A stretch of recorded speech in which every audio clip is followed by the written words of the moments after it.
What if I told you, Lucas, that in 50 years, voting might not actually involve human beings at all? Wait, what? Like robots casting ballots? That sounds completely dystopian. No, not robots walking into a polling booth. I'm talking about algorithmic proxy voting. But hold on. Welcome to English Pod Center, everyone. Yeah, welcome back. But seriously, you can't just drop algorithmic proxy voting on me and casually say hello. I just did. But seriously, this is the crux of today's episode. The evolution, or maybe the complete dismantling, of democracy as we know it. Okay, because I feel like everyone's kind of exhausted with the current system, right? The polarization is it's untenable at this point. Exactly. It's totally anachronistic. We are essentially running a 17th century operating system on 21st century hardware. Oh, I like that, the OS analogy. Right? Think about it. Representative democracy was designed for an era where information traveled at the speed of a horse. Literally a guy on a horse. Literally a guy, usually named Paul Revere or something, on a horse. Now, information moves at the speed of light. Mm-hmm. And the sheer velocity of modern crises like pandemics, AI governance, climate change, our legislative bodies are completely paralyzed by it. So they're like buffering. The government is permanently buffering. Yes, it's buffering. And citizens are staring at the loading wheel, getting increasingly furious. But wait, how does getting rid of human voting fix the buffering? That just sounds like surrendering to our tech overlords. Okay, so let's back up. The problem we're facing right now is a complete breakdown of epistemic consensus. Epistemic meaning how we know what we know? Exactly. We don't share the same reality anymore. Algorithms have bifurcated the public square into hyper-personalized echo chambers. Right, because the algorithm's imperative is engagement, not truth. So it just feeds us outrage. Precisely. So imagine democracy is like a giant, chaotic potluck dinner. Here we go. Luna's weird food analogies. Bear with me. It's a potluck, right? And for centuries, we all sat at one massive table. We argued, sure, but we were all looking at the exact same casseroles. Okay, tracking so far. But now, because of social media algorithms, it's like every single guest has been shoved into their own tiny soundproof closet. Jeez. And they're being spoon-fed completely different meals. Some get gourmet steak, some get toxic sludge. And they're being told the other closets are trying to steal their food. Exactly. So when you finally let them out to vote on what the restaurant should serve next, they literally cannot comprehend each other. They're screaming in entirely different languages. Wow, that is horribly bleak, but incredibly accurate. Right? The systemic friction is so astronomically high that traditional democratic deliberation just disintegrates. So, wait, I'm trying to wrap my head around the algorithmic proxy thing you mentioned at the very beginning. Oh, yeah. So some political theorists propose a massive paradigm shift called liquid democracy. Liquid democracy. Sounds messy. It's actually incredibly fluid, hence the name. Basically, it's a hybrid between direct democracy and representative democracy. I was gonna say... Actually, never mind. Keep going. No. What were you going to say, Lucas? I was just thinking direct democracy is where everyone votes on literally everything, right? Like ancient Athens. Spot on, which is utterly exhausting today. You do not have the time to read a 900-page bill on agricultural subsidies. I barely have time to read the terms and conditions on my iPhone updates. Exactly. So in liquid democracy, you can vote directly on issues you actually care deeply about, like, say, environmental policy. Okay. But for the stuff you don't understand, you dynamically delegate your vote to an expert you trust, like a climate scientist for complex energy grids. Wait, hold on. So I could just give my vote to Neil deGrasse Tyson for space policy? Yes, and if he makes a decision you disagree with, you can instantaneously revoke that proxy. Real-time accountability. Oh, wow. That's kind of brilliant. It totally bypasses the stagnant two-party duopoly. Exactly. It dismantles partisan hegemony entirely. But here is where the AI comes in, and this is where it gets crazy. Oh boy, the tech overlords return. Well, think about the cognitive load. Even delegating votes to different experts for hundreds of issues is mentally exhausting. Right, because I'd have to constantly monitor who I delegated what to. Exactly. So futurists suggest that in the near future, you'll have a personal AI twin. A twin? Like a digital clone of my political beliefs? Yes, it trains on your reading habits, your values, your core philosophical framework. Uh, And this AI proxy votes on your behalf on thousands of micro-legislation pieces instantaneously. wait. No, that is terrifying. What if it gets hacked? That is the ultimate vulnerability. Cryptographic verification would have to be absolutely flawless. I mean, my Spotify algorithm thinks I love Norwegian death metal because I left it playing for my dog once. I do not want that algorithm voting on nuclear disarmament. That is hilarious, and a completely valid critique of the alignment problem. Seriously, though, how do we even begin to trust an AI with our most fundamental civic duty? Right, so the algorithmic determinism of your Spotify is low stakes, but for voting, the architecture has to be radically transparent. Which, I mean, tech companies aren't exactly known for transparency, Luna. Exactly. Which is why a proprietary AI could never, ever run this. It would have to be built on an open source, decentralized protocol. Like a blockchain thing? Because if I have to buy crypto to vote, I'm out. No, not necessarily crypto, but using cryptographic ledgers to ensure your digital proxy hasn't been tampered with. Okay, but even if the tech is flawless, which, let's be real, it never is, how do we prevent, like, a total epistemic fracture? Wait, define that for the listeners. Like, if my AI only consumes the media I already agree with, doesn't it just hyperpolarize my echo chamber? My AI becomes like the most radicalized version of me. Oh, wow. Yeah, that's a brilliant point, Lucas. It fundamentally eliminates the friction of democratic debate. Right. Because the whole point of a republic is that it forces deliberation, right? It slows things down intentionally. Yeah, it's supposed to be a feature, not a bug, that Congress takes forever to do anything. Precisely. So before we even reach the AI proxy stage, futurists are actually proposing an intermediate step called liquid democracy. Liquid democracy sounds messy. It's basically a hybrid between direct democracy, where everyone votes on everything, and representative democracy, which is what we have now. Okay, so how does the liquid part work? Imagine you have a token for your vote. You can vote directly on a climate bill if you want to. Sure, but I don't have time to read a 2,000-page climate bill. Exactly. So in a liquid democracy, you fluidly delegate your vote to an expert. Oh, like I could give my climate vote to Neil deGrasse Tyson. Yes, or a specific climate NGO. But here's the kicker. You retain the right to revoke that delegation instantaneously if they do something you don't like. Whoa. So it's not like electing a senator for 6 years and just hoping they don't sell out. Exactly. It's fluid. It's like, okay, imagine you're at a massive buffet. I always love your buffet analogies. Bear with me. You could pick every single dish yourself. That's direct democracy. Exhausting. Too many choices. Right.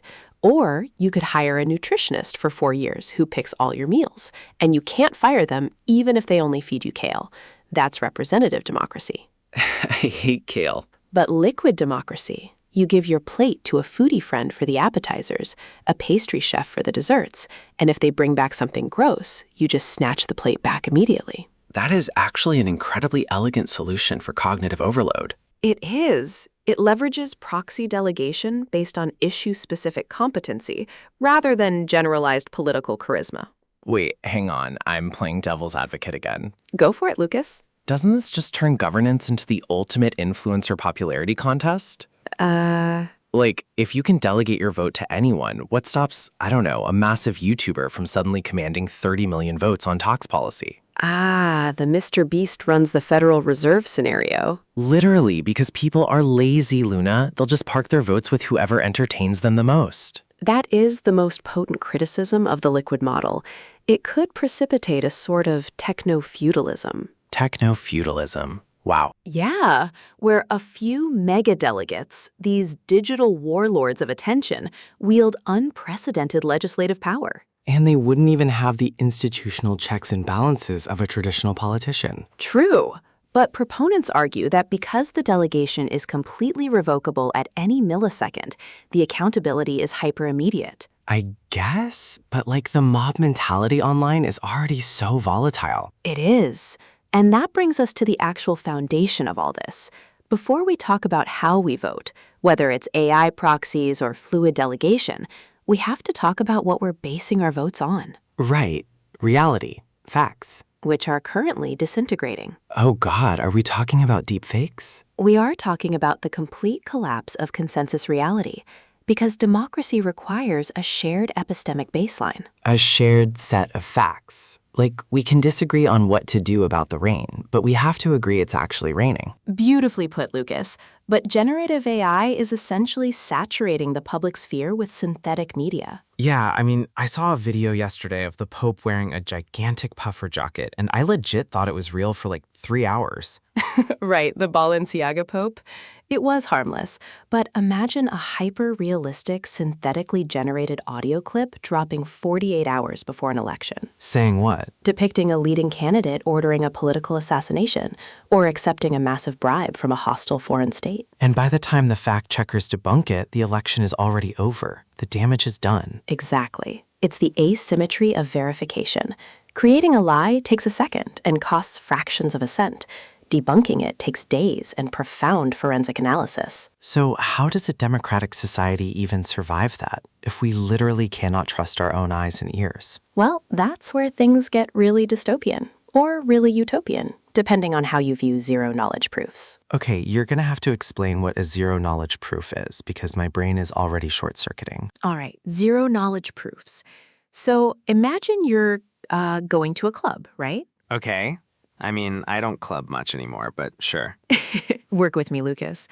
You get to the bouncer, and he needs to know you're over 21. Right. I hand over my ID. He sees my terrible driver's license photo. Exactly. He sees your photo, your exact birth date, your address, maybe your height. He gets all this extra data that he doesn't actually need. Wait, so zero knowledge means he wouldn't see that? Bingo!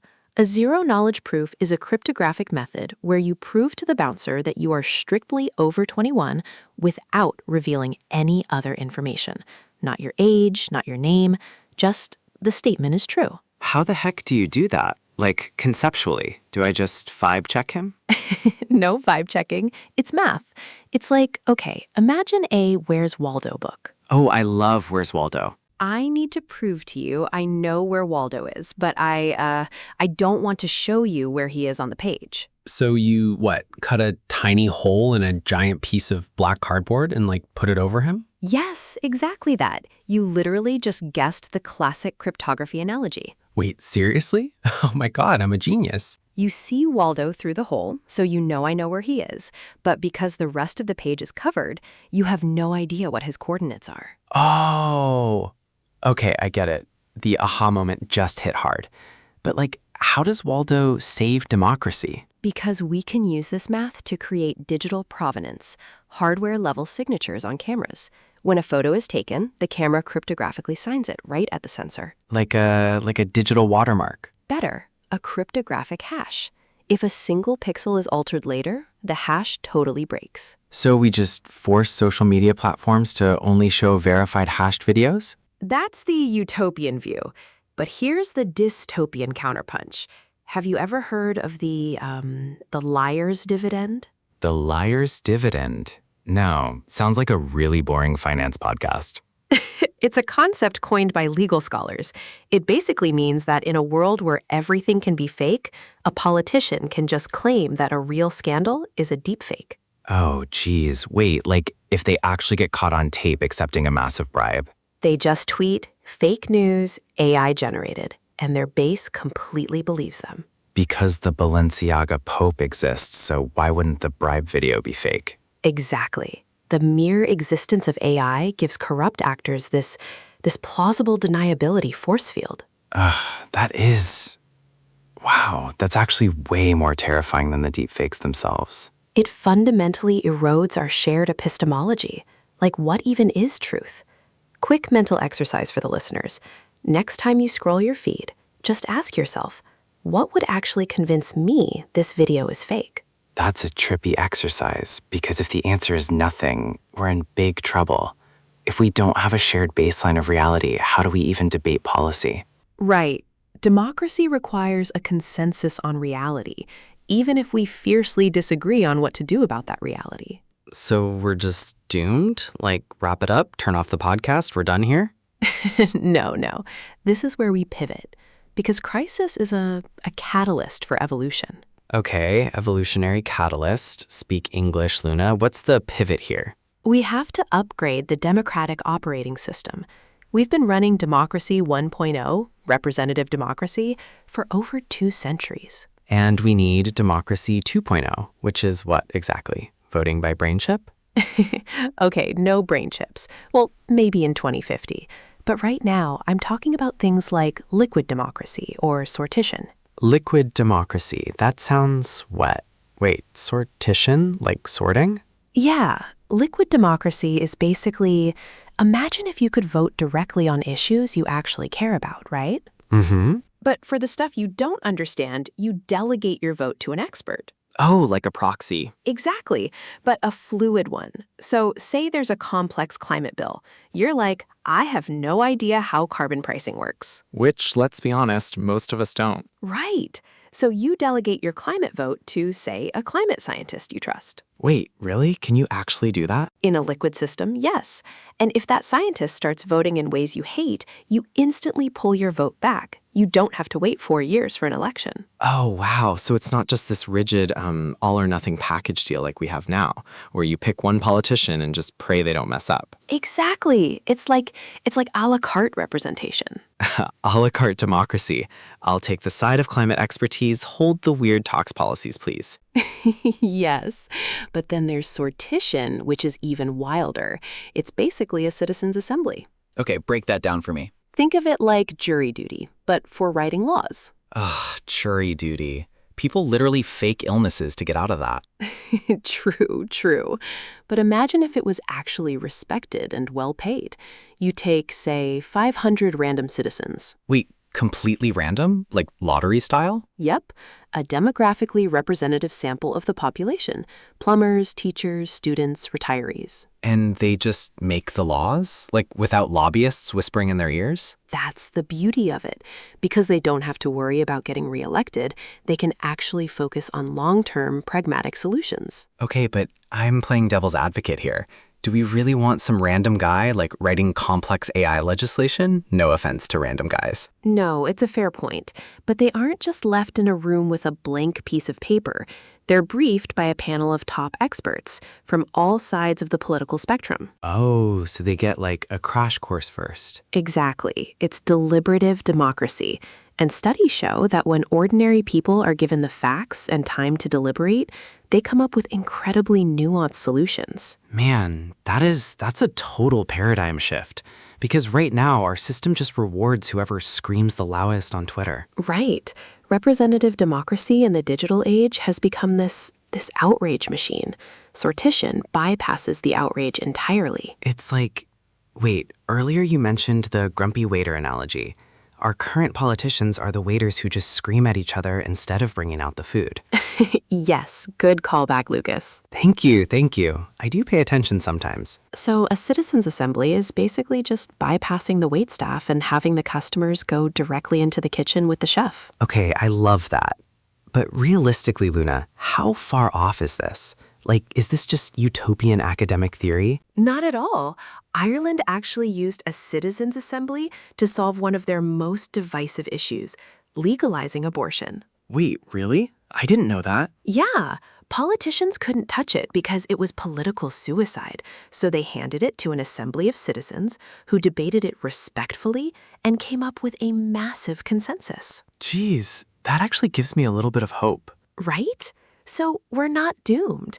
We just need to stop trying to run 21st century society on 18th century software. Democracy 2.0.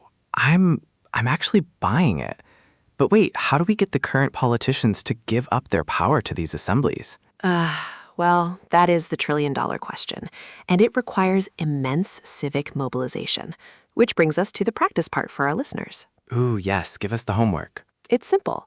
Look up one local issue in your city, not federal, local, town council level. Like a zoning law or a new park. Exactly. See how the decision is being made. Is there public consultation? Is it a rigged town hall? Just observe the mechanics of the decision. That's smart. Because if you can't understand how a stop sign gets approved, you're definitely not fixing the federal government. Literally. Democracy scales from the bottom up, not the top down. Wow. Okay, I have a challenge for the audience then. Hit 'em with it. If you could delegate your vote on just one hyper-specific topic to an expert, what topic would it be? For me, definitely macroeconomic policy. Just take it away from me. I'd give up my vote on healthcare administration in a heartbeat. Let the actual doctors sort it out. Let us know your answer in the comments. This has been such a crazy deep dive, Luna, from deep fakes and epistemic collapse to liquid voting and jury duty lawmaking. It's a heavy topic, Lucas, but a necessary one. The future of democracy isn't something that just happens to us. It's something we have to actively design. Actively design, I love that. We're architects, not just spectators. Exactly, and that starts with having these exact types of conversations. Well, if you guys enjoyed this conversation and want more mental upgrades, you know what to do. Drop a like, subscribe, and hit the bell so you don't miss our next deep dive. Yep, make sure you subscribe to English Pod Center. We're bringing you these complex topics every single week, unscripted and completely unfiltered. Keep questioning reality, stay curious, and we'll see you in the next one. Peace out, everyone.